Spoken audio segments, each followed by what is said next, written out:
Okay, tayo tayong lahat at ready na ang lahat. Amen! Ang pag-uusapan natin, the basis of giving. The basis of giving o yung biblical na basihan ng pagbibigay. Ama naming Diyos na makapangyarihan sa lahat, salamat po sa umagang ito na kayong may kaloob sa amin. Salamat po sa inyong kadakilaan. Salamat po sa inyong pag-ibig. Salamat po sa inyong pagbibigay ng inyong bugtong na anak para magkaroon kami ng tagapagligtas at nang kami ay maligtas sa pamamagitan ng pananampalataya sa Kanya, na siya lamang ang tanging daan sa langit, na siya lamang ang tagapagligtas, na siya lamang ang kikilalaning tagapagligtas. Patawad, Panginoon, sa anumang pagkukulang namin, hiling po namin ang banal na Espiritu na siyang kumilos sa aming kalagitnaan, gabayan kami at ipaunawa minsan pa ang lalim ng inyong salita. Hindi namin to maiintindihan, hindi namin to mauunawaan kung wala ang gabay at pagbibigay ng pangunawa ng banal na Espiritu. Kaya Lord, tulungan niyo po kami, banal na Espiritu, tulungan niyo po kami. Dalangin po namin, Panginoon, sa mga kapatid naming nasa banig ng karamdaman. Kayo ang magbigay, Panginoon, ng kagalingan. Kayo ang magmirakulo sa kanilang buhay. Kayo ang maglapat ng kagalingan. Kayo ang magbigay ng lakas ng kanilang katawan. Salamat po ng marami, Ama. Ito'y panalangin namin sa inyo sa pangalan ng aming Panginoong Hesus. Lahat ay magsasabi ng ayun. Upo na po tayo. Alam niyo mga kapatid, kung lahat ng amen ay kasing lakas ng amen ni Tatay Mar, wala pong matutulog. Sige nga po. Okay, 1, 2, ready, go. Oh, pambira, buhay na buhay eh. Ganun sana, amen? Okay. Ngayon po mga kapatid, pag-uusapan natin, ano po ang tamang basihan para ang ating pagbibigayan sa gawain ng Panginoon ay maging masaya, nakalulugod sa Diyos, masagana, nagkakaisa, kaibig-ibig sa Diyos. Di ba may nakalagay sa Bible, God loveth? Kaibig-ibig yung pagbibigay na yun eh. Kaibig-ibig sa Diyos yung pagbibigay na yun. Sinasabi sa Bible na God loveth a cheerful giver at nagiging mabuting halimbawa sa iba. Ano ang tamang basihan? Kasi ganito eh, kapag tama ang basihan mo sa pagbibigay, it's either first fruit, tithes and offering, yung meeting may commitment. Kapag tama po mga kapatid ang basihan, Sir Joniel, dyan nagkakaproblema sa basihan. Kapag mali ang basihan mo ng iyong pagbibigay, hindi ka magbibigay ng masaya, hindi ka magbibigay na nalulugod ang Diyos, hindi ka magbibigay ng sagana, hindi ka makikiisa, at hindi kaibig sa Diyos ang gagawin mo, at hindi magiging mabuting halimbawa ang pagbibigay mo kapag mali ang basihan mo sa pagbibigay.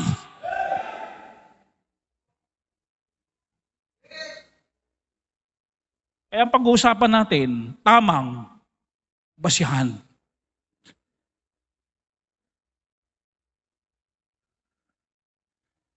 Of course, nandito ang tamang basihan. Ay napakaganda po ng pagbibigayan natin na ang resulta, masaya tayong lahat. Ang resulta, nalulugod ang Diyos sa ginagawa nating giving. Tapos yung giving natin masagana. Masaganang ani, 2024. Di po ba? Nagkakaisa. At kaibig-ibig sa Diyos yung pagbibigayan natin. At nagiging mabuting halimbawa tayo sa iba. Alam niyo po ba, doon sa simbahan, doon sa kila Paulo, sa may kila Paulo ngayon, yung Marikina, pinapanood ngayon ng mga young people doon, yung may tama si pastor. Ano po? At sila po ay nabibless doon sa ginawa. Sino ba may akda noon? Panahon pa ba yan ni Roldan? Sino mga direktor niyo noon?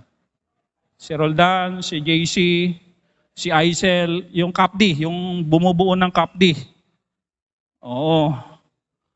Abay, nagiging pagpapala tayo, nagiging halimbawa tayo sa iba. Kapag tama ang ano po, basihan. Kaya mahalaga na pag-uusapan natin ngayon, yung tamang basihan sa pagbibigay. Are you ready? Kung ready na kayo, ito po muna introduction. Ang church sa Jerusalem ay naghihirap kasi pinipersecute sila. Pinaka-mother church ito. For example, Molino, mother church natin, naghihirap kasi ang Molino pinipersecute. Binabawalan silang magsimbaron, binabawalan ang pagtitipon, ikinukulong, naghihirap sila, hindi sila makapaghanap buhay, hindi sila makapagnegosyo kasi pinipersecute sila. Ang Molino, ang Jerusalem Church, naghihirap.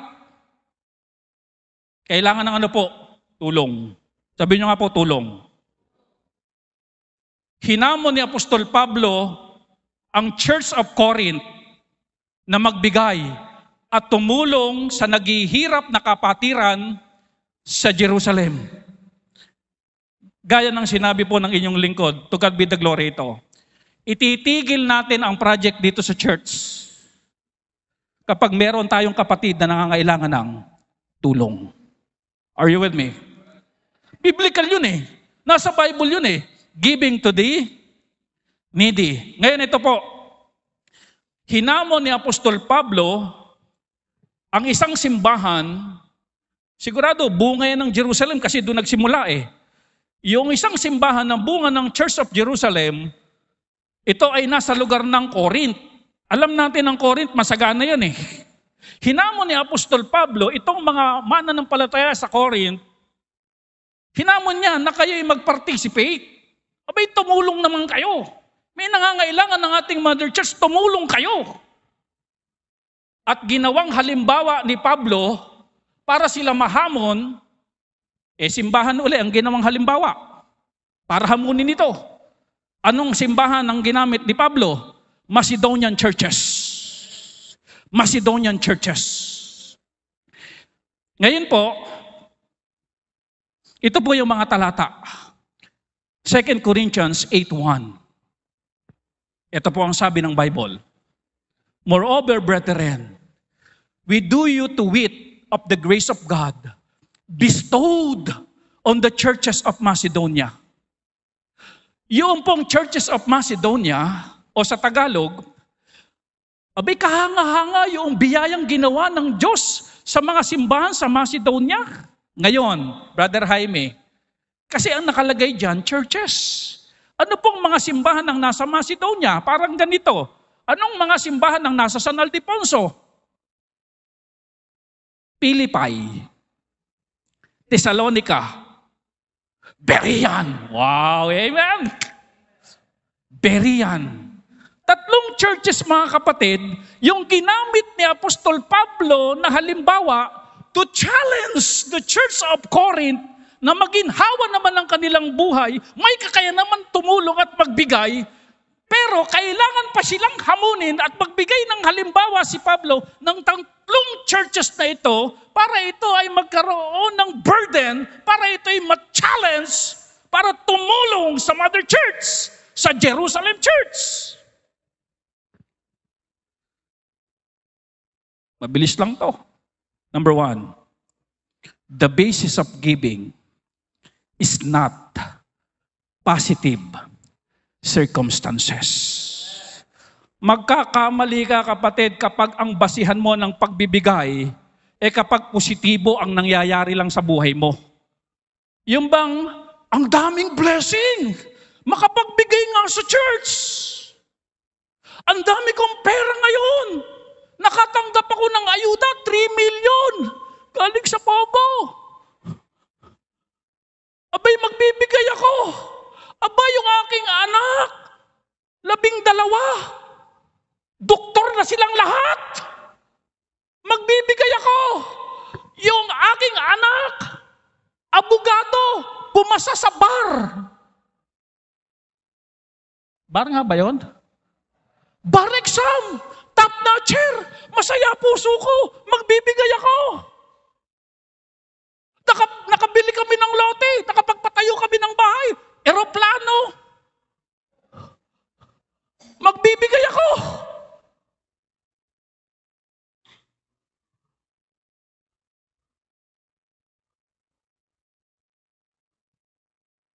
Nabili ko yung Boracay.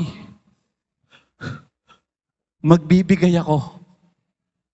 Kapatid, kapag yan ang naging basihan mo sa pagbibigay, mali ang basihan mo. Paano kung may pangit nang mangyayari sa buhay mo? Hindi ka na magbibigay.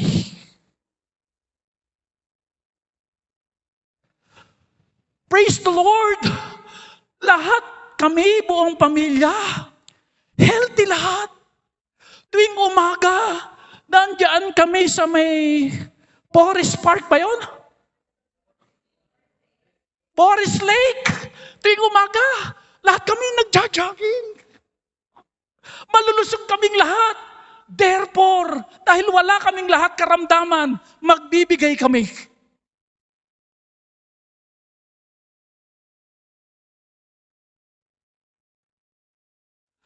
Praise God! Ka-share na ngayon ako sa SM. Isa ako sa may-ari ng SM. Silong ng mangga. Magbibigay ako.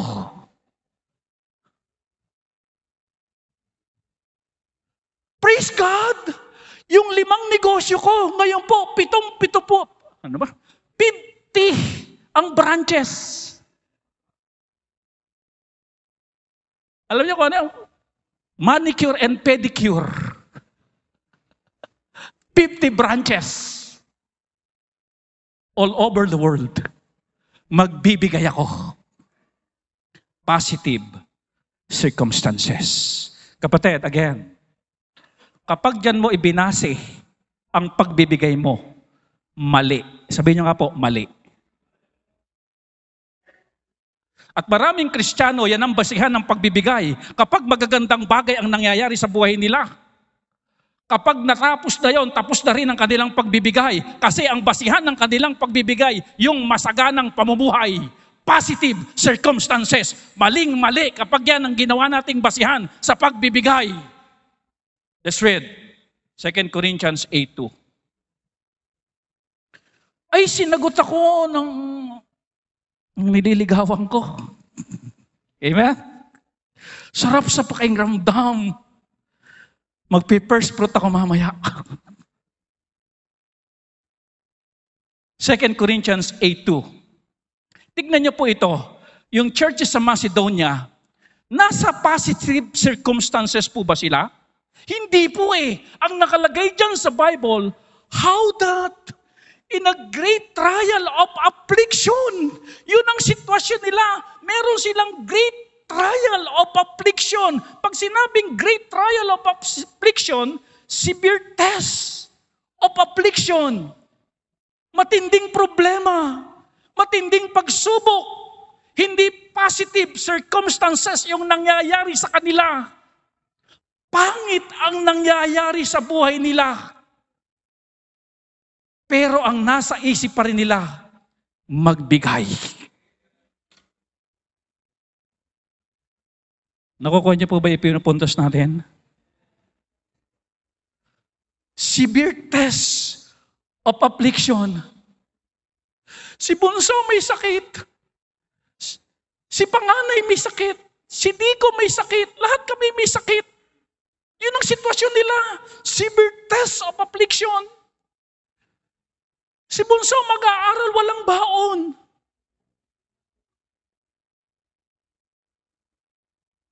Amen? Si bunso walang bag. Pisnet lang. Kaya ganun bag nung araw, pisnet.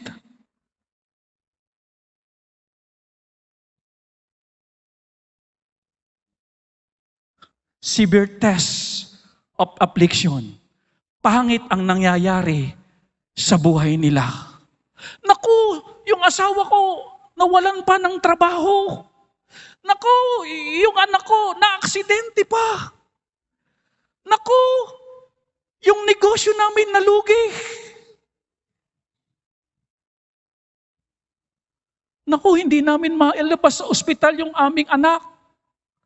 Dahil malaki ang sinisigil, wala kaming bayad. Yun ang sitwasyon nila, mga kapatid. Hindi po positive circumstances, kung hindi pangit ang nangyayari sa buhay nila. Pero sabi ng Bible, ang nasa isip pa rin nila, ano po? Magbigay. As I said kanina, mga kapatid, kapag meron ng pangit na mangyayari sa buhay natin, it's so hard to give. It's so hard to give. Iisipin muna natin ang ating problema at hindi natin iisipin kung ano yung commitment dito sa Diyos. Iisang tabi muna natin ang mga commitment dito sa church at iisipin muna natin at pagtutuunan muna natin ng pansin yung ating problema dahil may problema. Kapag yan ang basihan, mali ang basihan. Are you listening? Hindi po positive circumstances. Dahil ang churches of Macedonia, hindi po positive circumstances ang kanilang kalalagayan. Severe test of affliction. Grabing paghihirap, matinding pagsubok, kalamang tiyan, wala ang laman ang palabigasan. Pag binuksan mo yung rep, tubig lang ang laman. Pag binuksan mo ang gasol, walang aamoy, hangin lang. Ganon po ang kanilang sitwasyon. Pero kahit ganon ang kanilang sitwasyon, ang nasa isip pa rin nila, magbigay.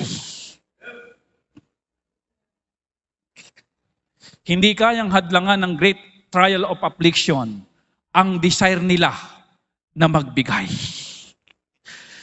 Kahit harangan mo sila ng great trial of affliction, akitin lang nila yon para sila'y kumabila at makapagbigay. Hindi pwedeng harangan.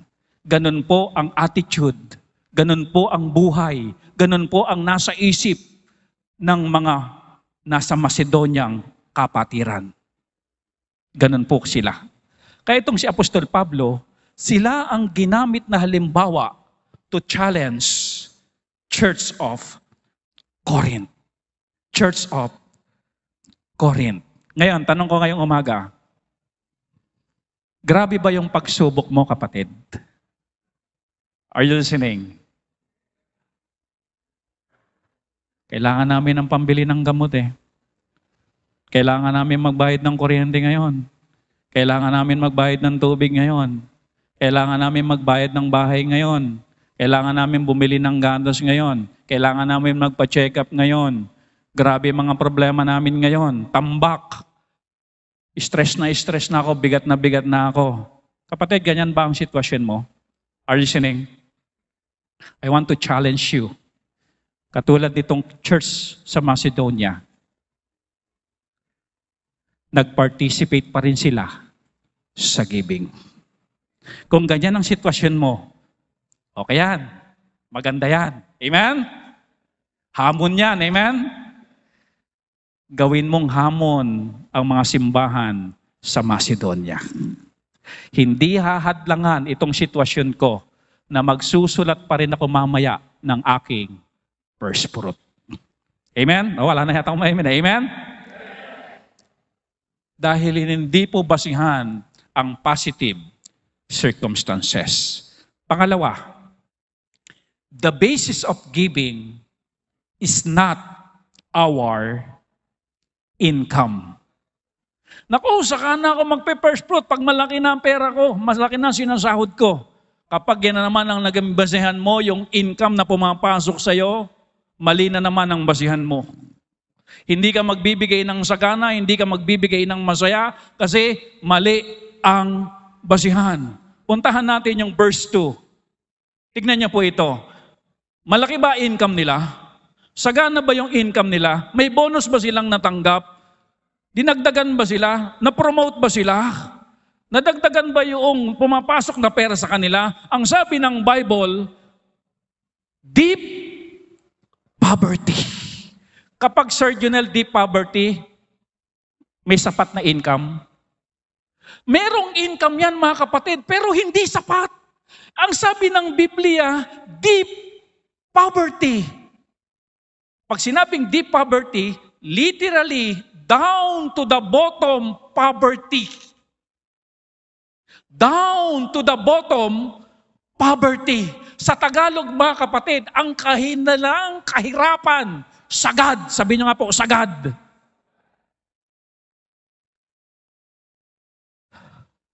Matinding paghihirap, matinding kahirapan, walang good or sufficient income, walang gaanong income. Wala akong trabaho Pa-sideline ako Hindi ako magbibigay. Hindi ako sasali sa first fruit mamaya. Wala naman akong income Maling basihan po yon kapag yun ang binasihan natin. Dahil kapag ka mayroong income, tignan niyo po ito, sabi ng iba, pag lumalaki na ang income ko, tsaka ako magpe-first fruit, tsaka na ako magbibigay, tsaka na ako tutulong. Kapag meron ng malaking income, meaning to say, ang nagiging basihan ko na to give para sa gawain ng Panginoon, income. Sabihin nyo nga po, income. Tignan nyo po ito, Meron pong mayaman. Mayaman na, ibig sabihin may income. Sagana ang income. Nagtanong sa Panginoon. May pera to, may income. Nagtanong sa Panginoon. Paano makakapasok sa kaharian ng Diyos? Sabi noong mayaman sa Panginoon. Panginoon, sabi niya, paano bang makakapasok sa kaharian ng Diyos? Ito'y tanong niya sa Panginoon. Sumagot ang Panginoon to test itong mayamang ito. Yung sinabi ng Panginoon, hindi naman para ito'y pumasok siya sa kaharian ng Diyos, kung hindi ang sinagot ng Panginoon para i-test kung ano ang nasa puso niya. Sabi ng Panginoon, Luke 18 verse 22. Now when Jesus heard these things, He said unto him, Yet lackest thou one thing. Sell all that thou hast. Ibenta mo ang lahat ng mayroon ka. Mayaman may income Ibenta mo lahat ng meron ka. Kung may kotse ka, ibenta mo. Kung may aparador ka, ibenta mo. Lahat ng meron ka. And distribute unto the poor. May income at sina-challenge ng Panginoon na magbigay. And thou shalt have treasure in heaven and come, follow me.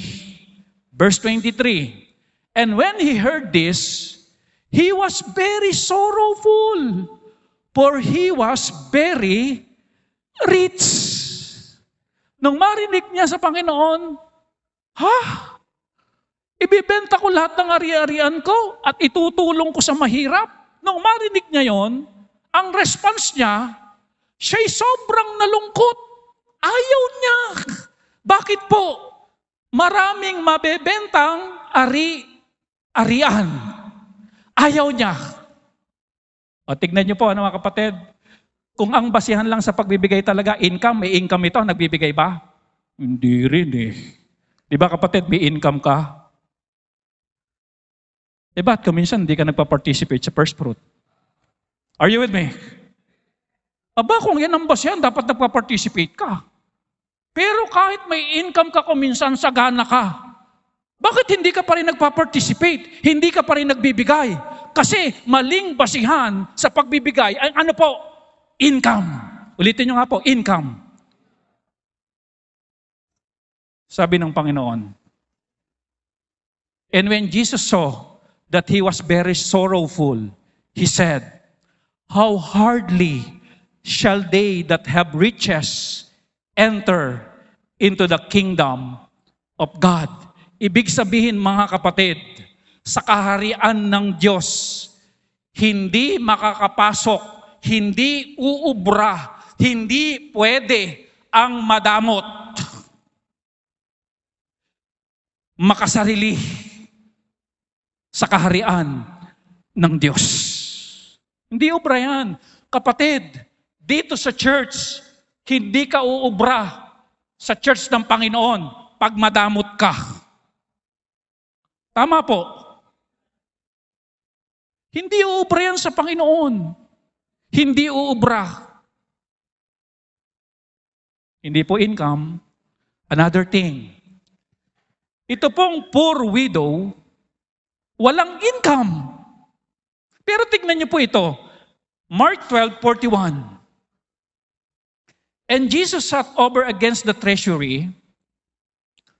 Ang Panginoon umupong ganyan, and beheld how the people cast money into the treasury, and many that were rich cast in much. Tinitingnan ng Panginoon, umupong ganun eh. Tapos lahat ng nakahalera dyan, nagbibigay ng offering nila, tinitingnan ng Panginoon. Ay si Junel magkano ba binigay ni Junel? Ba, dami Ay si Jonah ba, magkano binigay? Tinitingnan ng Panginoon. Verse 42. And there came a certain poor widow, and shewed through in 2 mites, which make a partling. May poor widow, may 2 barya hinulog.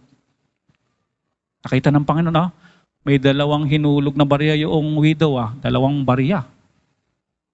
Verse 43. And he called unto his disciples and said unto them, Likay dito. Yan ako sasabihin sa inyo. Verily I say unto you, this poor widow hath cast more in than all they which have cast into the treasury. Halika kayo. Alam niyo ba yung widow na yun na naghulog ng 2 barya? Siya ang maraming ibinigay.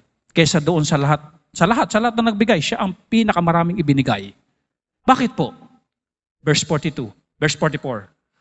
For all they did cast in of their abundance, but she of her want did cast in all that she had, even all her living. Sabi ng Panginoon, alam niyo bakit ko sinasabi na mas maraming ibinigay yung widow na yan? Kasi yung ibinigay niya, yun na yung kabuhayan niya. Ibinigay na lahat ng kanyang income. Listen to this mga kapatid. Nakita niyo po yung 2 istorya? Yung isa may income naman talaga. At kung yun ang basihan talaga ng pagbibigay, magbibigay sana siya pero hindi siya nagbigay Ito naman, walang masyadong income, mahirap nga At kung yun ang basihan, konti lang naman ang meron ako, hindi ko na ito bibigay. Hindi siya magbibigay kasi wala siyang income Pero nagbigay siya. Ibig sabihin mga kapatid, dito sa pinag-uusapan natin talaga, na hindi talaga basihan ang income sa pagbibigay. Listen carefully. Kapag ang basihan natin sa pagbibigay, yung income natin, sabihin natin, hindi kaya, kulang. Alam nyo, kadalasan kapag meron ng giving sa church, nagiging mathematician tayo bago tayo magsulat Diba? Teka, may bayarin. Teka, may gastusin. Kulang, hindi kaya. Maraming dapat unahin. Maraming dapat bilhin. May ipapagawa pa tayo sa bahay. Bibili pa tayo ng barko. Bibili pa tayo ng eroplano. Sino sa inyo nagiging mathematician kapag magsusulat na sa first plot natin? Ito po mga kapatid. Hindi po sila naging mathematician. Amen? Best ang kanilang ibinigay sa Panginoon. Mahirap, pero nagbigay. Finally, ito na po. Recap. Hindi basihan ng positive circumstances, hindi basihan ng good income or income. Pastor, ano ang tamang basihan sa pagbibigay para maging masaya tayong lahat? In fact, mga kapatid, kapag talaga income ang ating pinagbasihan, tapos magsusulat na tayo ng ating first fruit, hindi tayo sumasaya kung minsan Kasi nga, nagiging mathematician tayo, tinutuos kagad natin yung matitira. Are you with me? Lumulungkot tayo, nagiging burden sa atin yung first fruit kung minsan. Nagiging pabigat sa atin. Kasi kapatid, kaya mabigat ang pakiramdam mo, kaya ka nalulungkot at hindi ka nag-i-enjoy sa giving dito sa church. Alam mo ang dahilan, mali ang basihan ng iyong pagbibigay.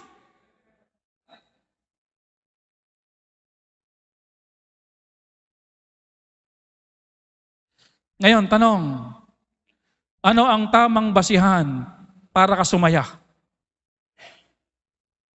Para malugod sa'yo ang Diyos. Para ma-inlove sa'yo ang Diyos. Ang ganda naman nun, ano? Pagbibigay na nai-inlove ang Diyos. Pagbibigay na masaya. Pagbibigay na nagiging magandang halimbawa sa iba. Ano ang basihan? Next week, sasabihin ko. Okay, number 3. Ito po ang magandang basis at biblical basis to achieve yung mga sinabi po natin kanina. The basis of giving is the sincerity of your love to God. Duktungan natin. Yaan ang mabisang basihan ng tamang pagbibigay. Sincerity of your love. Ito muna tayo mga kapatid. Pag-ibig muna sa tao. Sino sa inyo ang masayang-masayang nag-iipon at kapag naipon na, masayang-masaya kayong ibili na anuman ang inyong bibilin at ipangririgalo? Dahil ang inyong bibigyan at ang inyong ririgaluhan, ang inyong inipon na mahabang panahon na salapi ay ang inyong mahal. Tapos ito pa mga kapatid, inipon mo yon. At habang iniipon mo yun, excited ka. Hindi mo alintana na lagi ka nag-o-overtime. 12 hours ang overtime mo sa iyong trabaho. Hindi mo alintana ang antok. And then finally, naipon mo na yung sapat na halaga para maibili siya ng iPhone 49X1. 17 ang camera sa likod.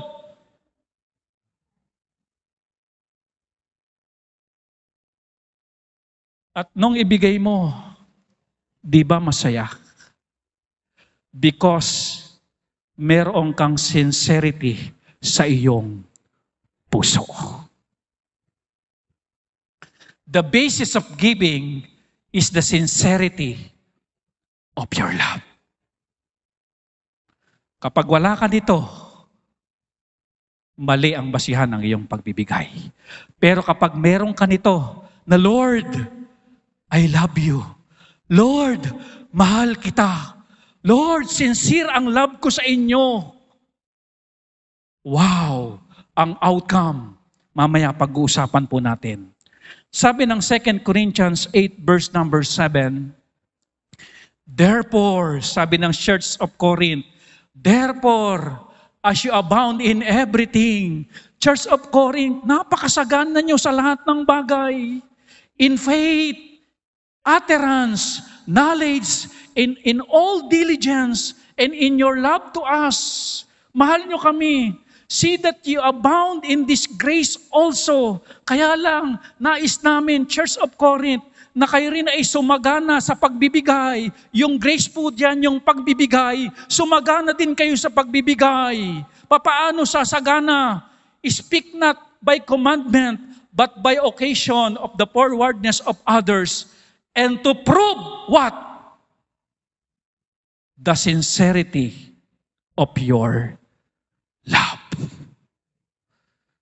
Church of Corinth, para sumagana kayo sa pagbibigay, patunayan nyo na mahal nyo talaga Diyos. Dahil pag pinatunayan nyong mahal nyo ang Diyos, automatic sagana kayong magbibigay. Mga kapatid, hinamon na ba natin yung ating sarili? Hinamon na ba natin ang ating sarili? Lord, gusto kong patunayan ang pag-ibig ko sa inyo.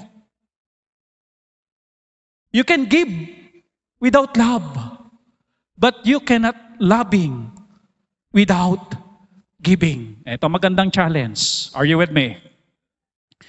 Ngayong umaga, mga kapatid,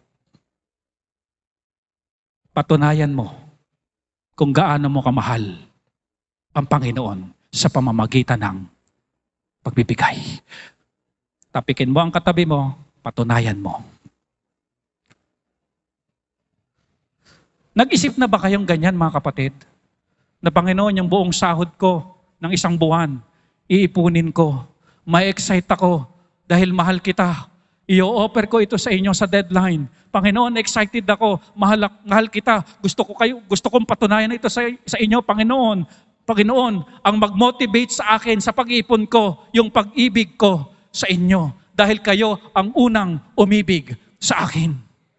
Lord, bilang ganti, naranasan ko na ang pag-ibig nyo sa akin. Kayo'y nabayubay sa cross. Binayaran nyo ang aking kasalanan. Magkaroon ako ng tagapagligtas. Hindi ako pupunta ng impyerno. Pupunta ako sa langit na wala ng iyakan.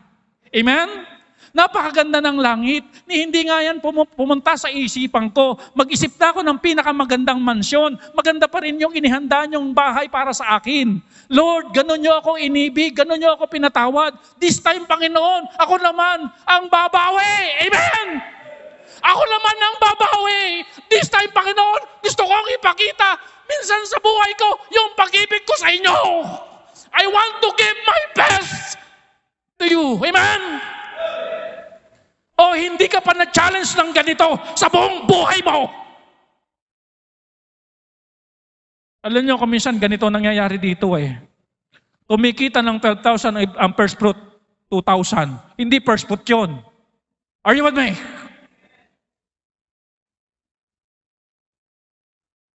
Nung pinatunayan ng Diyos ang kanyang pag-ibig, ibinigay niya ang kanyang bugtong na anak para mapako sa krus para sa atin.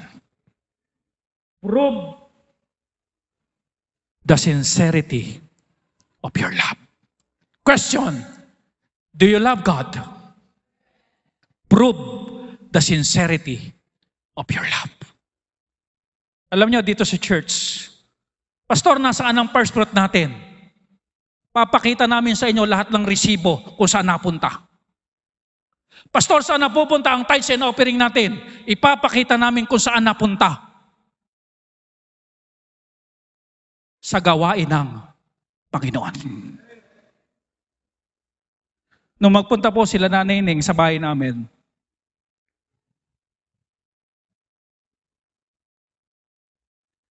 nag-CR sila. Nag-CR. Yung CR po namin ay sira ang bubong. Kaya kapag kayo mag-CR daw, magdala ka ng payong. Para hindi ka matuluan. Sabi rin Nanay Ning, si pastor hindi korap.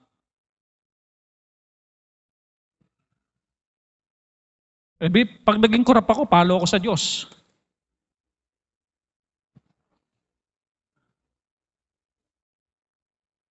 Prove the sincerity of your love.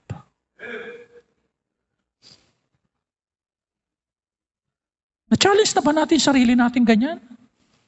Kapag nagbigay tayo dito sa church, kung ano lang gusto natin. Aba, hindi ganun. Amen? Dapat kargado ng pag-ibig pag nagbibigay tayo. Kaya ka malungkot eh. Kaya burden sa iyong giving, hindi kargado ng pag-ibig ang iyong pagbibigay sa Diyos. Pabigat. Dagdag gastos ang tingin. As I said, mga kapatid, tinitignan nyo bang dagdag gastos kapag ibibili nyo ng bulaklak ang minamahal nyo?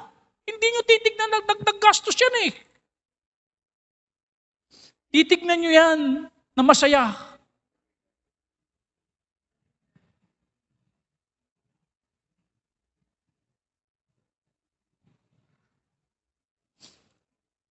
Ano ang bunga ng sincere love sa pagbibigay? Ano ang bunga ng sincere love sa pagbibigay? Here's the bunga. Number 1, kapag sincere ang iyong love sa Panginoon, magbibigay ka. Una, magdudulot ito ng kagalakan sa iyong buhay. Kapag yung sincere talaga yung love mo sa pagbibigay, magdudulot ito ng kagalakan sa iyong buhay. Verse 2. Verse 2 pa rin tayo. Ano nakalagay dyan? the abundance of their joy. Pag sinabing abundance of their joy, saganang kagalakan. Masaganang kagalakan. Hindi konti. Sabihin nyo nga po, hindi konti. Wow, amen? Sabi nga ni Sir Jonel, Pastor, sabi niya, excited na ako mag-first fruit. Pag sinabing excited, masaya ba yun? Wow, mag-first fruit na naman kami. Amen. Hindi konti, masagana. Hindi nung maibigay masaya. Tapos ng pagdalikot, ay sayang naibigay ko Nabudol yata ako dun Hindi po. Masagana. Abundance of their joy. Parang si Joel, laging may joy. Amen? Araw-araw may joy.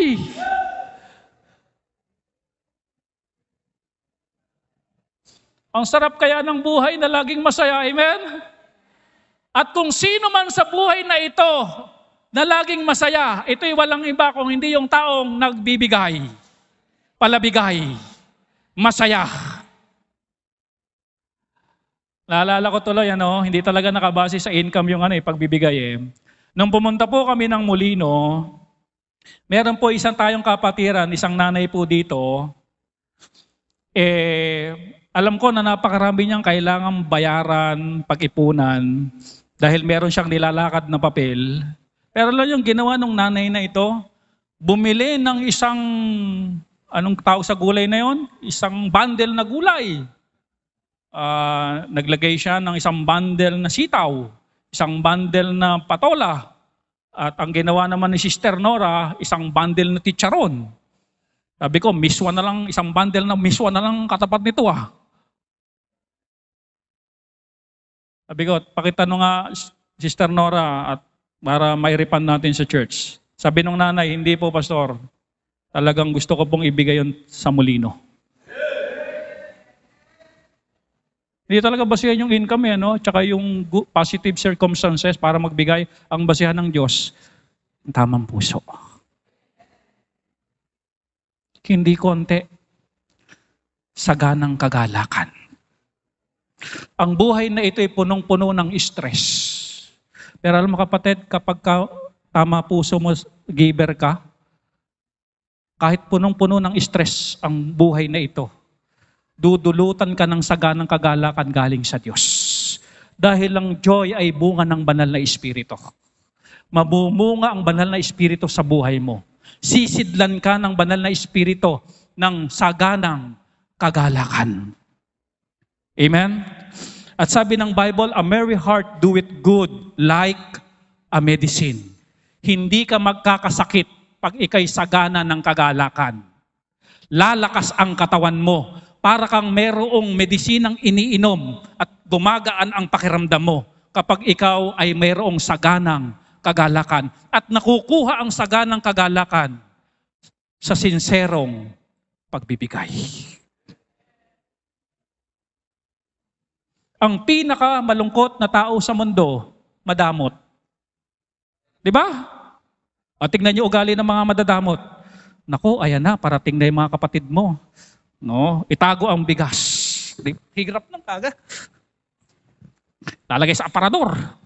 O yung mga baboy dyan sa rep, itago. Sa aparador din. Di ba? Ang hirap. Malungkot ang buhay.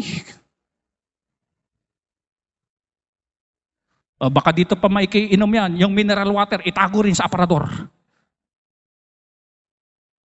Baka magbukas pa ng electric pan yan Mahal ang bill sa kuryente, itago rin sa aparador.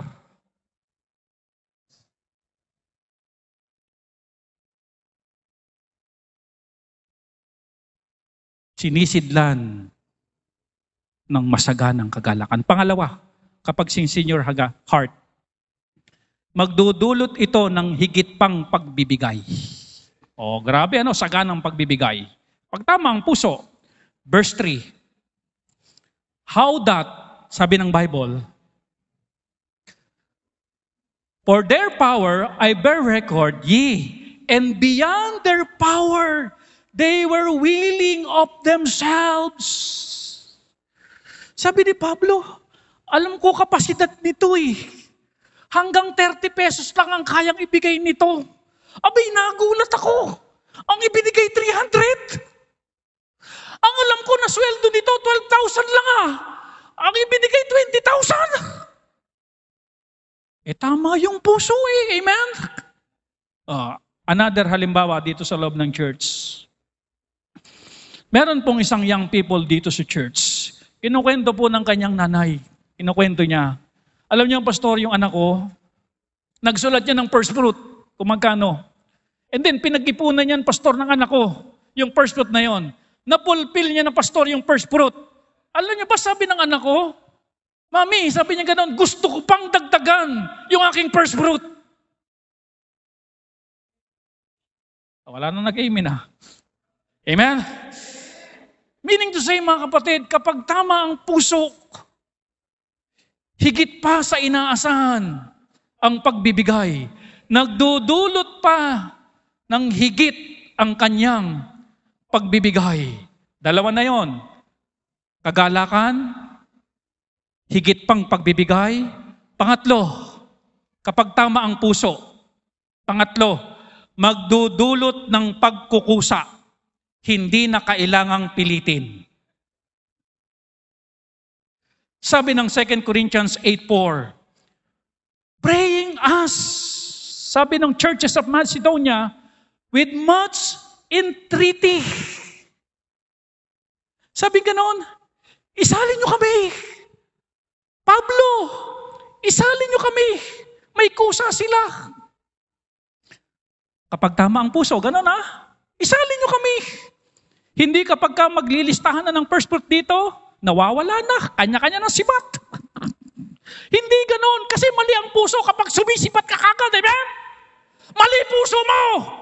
Pag offeringan dito, sibatan na kayo, mali puso mo! Itong mga ito, may kusa!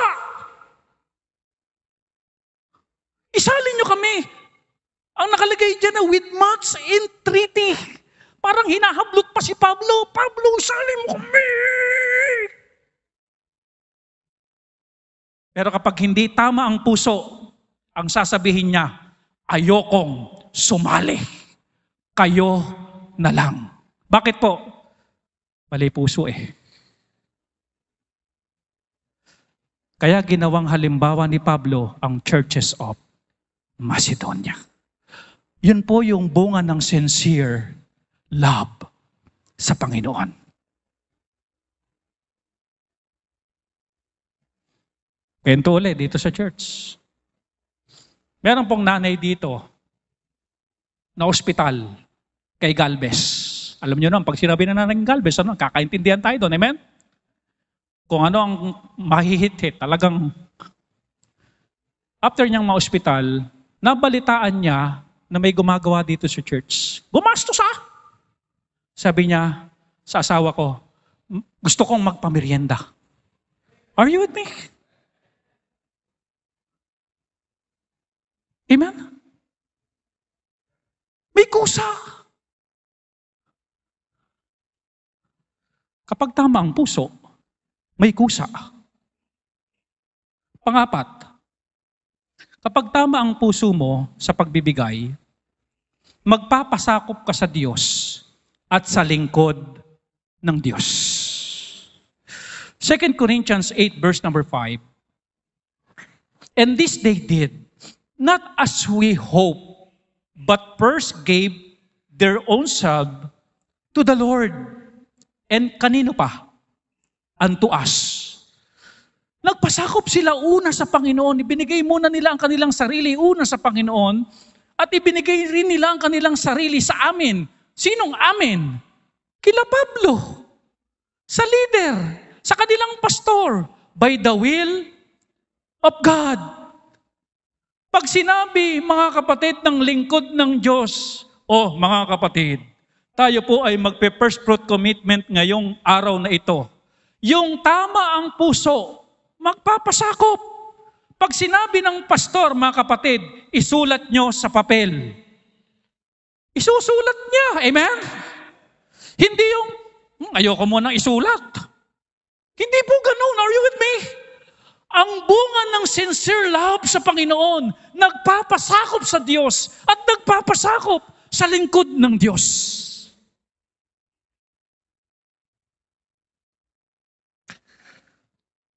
Katulad ng mga Kristiyano sa Macedonia. Number 5, bunga ng sincere love sa Panginoon. Panglima, nagdudulot ito ng kahandaan. Sabihin nyo nga po, kahandaan. If your love is sincere, magdudulot ito ng kahandaan. 2 Corinthians 9 verse number 4, sabi ni Paul, less haply if they of Macedonia come with me. Sabi ni Paul sa Church of Corinth, kapag mayroong mga taga-Macedonia na sumama sa akin, at pagdating namin diyan, and find you, what? Unprepared, hindi kayo nakahanda, we that we say not, ayoko nawang mangyari yung ganon, shall be ashamed in this same confident boasting. E dito po sinasabi ni Pablo, Church of Corinth, baka may sumama sa aking mga taga-Macedonia. Tapos pagdating namin diyan sa inyong church, hindi kayo handa. Ang sabi ni Pablo, pag nadatnan namin kayong hindi nakahanda, abay nakakahiya. Ibig sabihin mga kapatid, sa pagbibigay sa Panginoon, tapos hindi mo pinaghahandaan, aba kapatid, nakakahiya ka. Are you with me? Yung bang nagugulat pa. Ha? Deadline na pala. Ha? October na pala. Ha? First fruit commitment na pala. Yung bang nagugulat pa, pag nagugulat mga kapatid, ibig sabihin, hindi hindi nakahanda. Kapag sincere ang puso mo, paghahandaan mo. Amen? Sa biyaya ng Panginoon, isa po yan, binigyan ako ni Joy, lagay ng pera nung araw, pang grocery, maintenance ng motor, tithes and offering, first fruit. Monthly, iniyahanda ko yan. Dahil kapag tama ang puso mo, naghahanda ka. Sabihin nyo nga po, naghahanda. Hindi kinakalimutan. Pag tama ang puso, pero pag mali, pabanjing-banjing lang yan. Matagal pa naman yun, saka na lang. Hindi po. Hindi po ganun ang Diyos. Orderly ang Diyos. Amen? Talagang, sabi dyan, masinop ang Diyos yung nasa, tawag dyan, orderly sa Tagalog? Maayos. Pinaghahandaan. Ganyan po ang Diyos natin. Kaya po, bago ang deadline, okay na po ang aking first fruit. To challenge you, hindi sa pagyayabang, hindi sa pagbubrag, hindi po isang buwan ang binibigay ng pastor nyo. 2 buwan na lang higit pa ang first fruit ng inyong pastor. Paano mangyayari yun? Paghahandaan ko.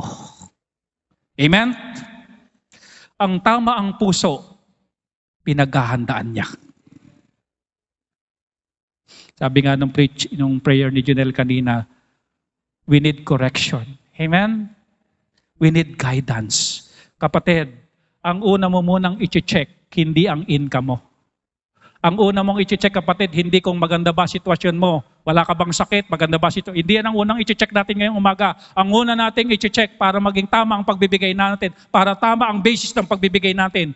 Ano una nating i-check? Yung puso mo. Yung puso mo. Before nakamagsulat mamaya, doon muna tayo dito. Kausapin muna natin ang Panginoon. Give your best shot to the Lord. Hindi natin alam ang bukas. Baka bukas wala na tayo. Give your best shot to the Lord.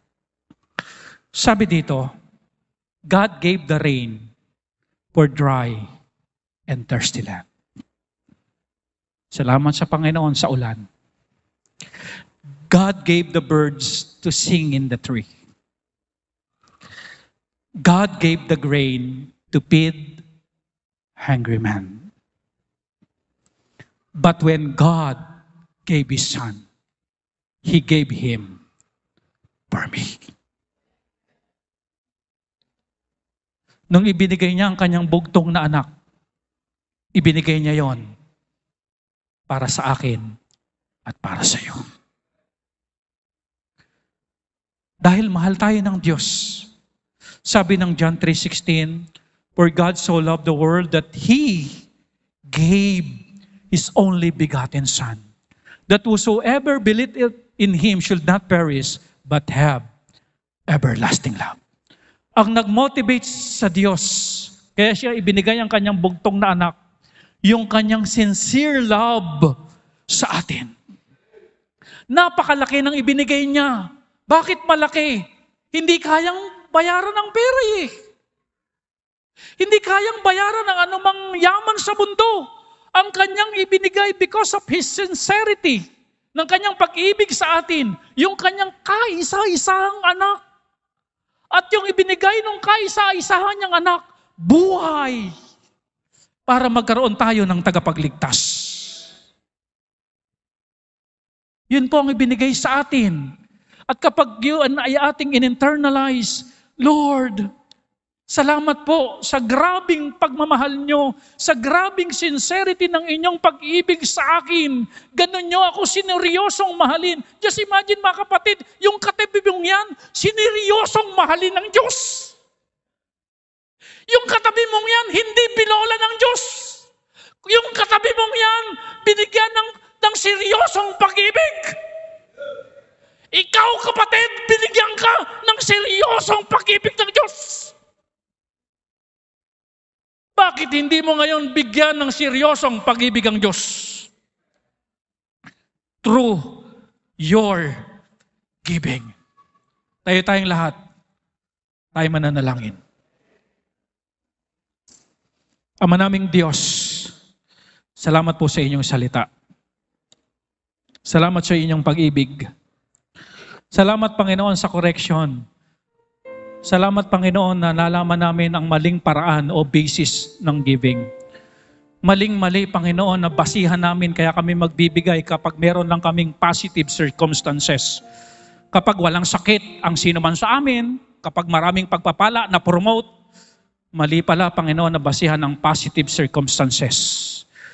Panginoon, salamat din sa pagpapaliwanag mo na maling basihan ng income. Kung minsan meron kami pero hindi kami nagbibigay, hindi kami nagpa-participate. At kung minsan sino pa'y wala, siya pa yung matinding magbigay. Dahil hindi yun ang basihan. Dahil ang tunay na basihan ng pagbibigay sa gawain ng Panginoon is the sincerity of our heart. Church, ito na po yung time. Punta tayo dito sa harapan. Give your best shot to the Lord. Ipakita mo yung seryosong pag-ibig sa Diyos. Ang seryosong pag-ibig may sacrifice katulad ng ginawa ng Panginoon. Sabi, 12,000, bibigyan mo 2,000. Nasaan ang sacrifice doon? Ang love may sacrifice. At kung wala kang sacrifice, hindi yan love. Kapag ang binibigay mo yung kaya mo lang sa first fruit, hindi sacrifice yun. Kaya mo eh. Itong mga taga-Churches of Macedonia, biyan pa yung ibinigay. Ito kakayan, pero masikit pa yung ibinigay. Yun yung tamang puso. You talk to God. Panginoon, kahit pangit ang sitwasyon ko, wala kang income, I will give you my best shot. Panginoon, kahit hindi maganda ang sitwasyon namin, I will give you my best shot. Ama naming Diyos, kapag tama ang puso namin sa pagbibigay, sasagana ang kagalakan sa buhay namin. Magiging mabuti kaming patotoo sa iba. at magiging hamon sa iba. Magkukusa kami at paghahandaan namin. Salamat po. I-bless niyo po ang bawat panalangin namin, bawat sinasabi namin sa inyo, bawat aming ikinukumit ngayon sa inyo, bawat pagpapatunay ng aming pag-ibig sa inyo. Pagpalain niyo po ang bawat dasal na ito ng mga kapatid. Salamat po. In Jesus' name we pray. Amen.